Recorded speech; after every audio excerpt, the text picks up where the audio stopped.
அனைவருக்கும் வணக்கம். சப்த காசி தலம் என அழைக்கப்படும் மயிலாடுதுறை என்கிற மாயவரத்து உள்ளதை பற்றி தெரிந்து கொள்ளும் வாருங்கள். காசியில் ஒரு விஸ்வநாதர், ஒரு விசாலாட்சி மட்டும் உள்ளது. இங்கே மாயவரத்தில் 7 விஸ்வநாதர், விசாலாட்சி உள்ளது. ஒன்று, துலாக்கட்டத்திற்கு தெற்கே கிழக்கு பார்த்து கடைத்தெருவில் உள்ள விஸ்வநாதர் கோயில். 2, காவிரி பாலத்திற்கு தெற்கே பாலக்கரை விஸ்வநாதர் கோயில். 3, வடகரையில் வள்ளலார் தீர்த்த மண்டபத்திற்கு கிழக்கே விஸ்வநாதர் கோயில். 4, திம்மப்ப நாயக்கர் படித்துறை விஸ்வநாதர் கோயில். 5, வடக்கு வீதிக்கும் பெரிய கோயில் வடக்கு மதிலுக்கும் நடுவே உள்ள விஸ்வநாதர் கோயில். இந்த 5 கோயில்களும் கண்வர், கௌதமர், அகத்தியர், பரத்வாஜர், இந்திரன் ஆகிய 5வரும் சிவலிங்கம் நிறுவி வழிபட்ட ஸ்தலமாகும் என்பது சிறப்பாகும். இது தவிர 6வது லாகடம் மார்க்கெட்டுக்கு சற்று தள்ளி பாழடைந்து திருப்பணியை எதிர்பார்த்து காத்திருக்கும் விஸ்வநாதர் கோயில். 7 கொரநாடு விஸ்வநாதர் கோயில்கள் என மொத்தம் 7 காசி விஸ்வநாதர்கள் உள்ளார்கள். 7 ஊர் பல்லக்கு பற்றி தெரிந்து கொள்ளும் வாருங்கள். மயிலாடுதுறை பெரிய கோயிலுக்கு மேற்கே உள்ள 1 ஐயாரப்பன் கோயில், 2 கொரநாடு புனிகேஸ்வர் கோயில், 3 சித்தர்காடு பிரம்மபுரீஸ்வரர் கோயில், 4 மூவுலர் வழித்துணை நாதர் கோயில், 5 சோழம்பேட்டை அழகநாதர் கோயில், 6 துலாக்கட்டம் காசி விஸ்வநாதர் கோயில், 7 பெரிய கோயிலான மயூரநாத சாமி கோயில் என 7 கோயில்கள் திருவையாறு போலவே 7 ஊர் சப்தஸ்தானம் என அழைக்கப்படுகிறது. ஆண்டுதோறும் சப்தஸ்தான விழாவும் சிறப்பாக நடைபெறுகிறது. சப்த கன்னியர் வழிபட்ட ஸ்தலங்களை பற்றி தெரிந்து கொள்ளும். 1 திரு இந்தலூர் கோயில், 2 திருத்தாண்டீஸ்வரம் கோயில், 3 கருங்குயில் நாதன்பேட்டை கோயில், 4 ஆனந்த தாண்டவபுரம் கோயில், 5 பசுபதீஸ்வரம் கோயில், 6 தர்மபுரம் வள்ளலார் கோயில், 7 கழுக்காணி முட்டம் கோயில். இவை அனைத்தும் சப்த கன்னியர் வழிபட்ட ஸ்தலமாகும் என்பது சிறப்பாகும். உங்களுக்கு தெரிந்திருக்கும் திருவாரூர் பிறந்தால் முக்தி, காசில் இறந்தால் முக்தி, தில்லையை சேர்ந்தால் முக்தி, அண்ணாமலை நினைத்தாலே முக்தி. ஆனால் மயிலாடுதுறை ஸ்தலம் பேர் சொல்ல முக்தி தரும் என்பது பலருக்கு தெரியாத விஷயமாகும். தெரிந்து கொள்வோம்.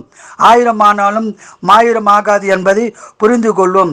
மேலும் இங்கே ஒரு தில்லை, இங்கே ஒரு கேதார், இங்கே ஒரு காலாஸ்தி உள்ளது, இங்கே ஒரு தில்லை. கண்வர் வழிபட்ட காவிரி வடகரையில் உள்ள விஸ்வநாதர் கோயில். இந்த ஸ்தலத்தில் சிதம்பர ரகசியம் பெரிய இயந்திரமாக வடிவமாக எழுதி வைக்கப்பட்டுள்ளது.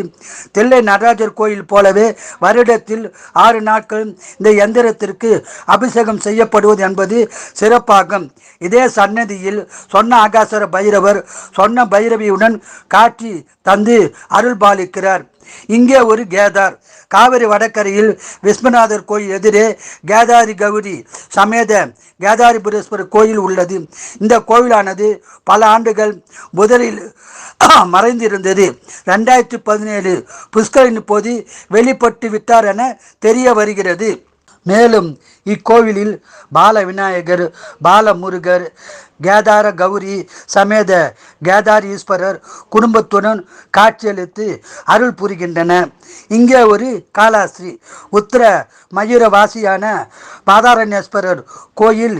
இங்கு மட்டும் சின்முத்திரை காட்டும் மேதா தட்சிணாமூர்த்தி உள்ளது சிறப்பாகும்.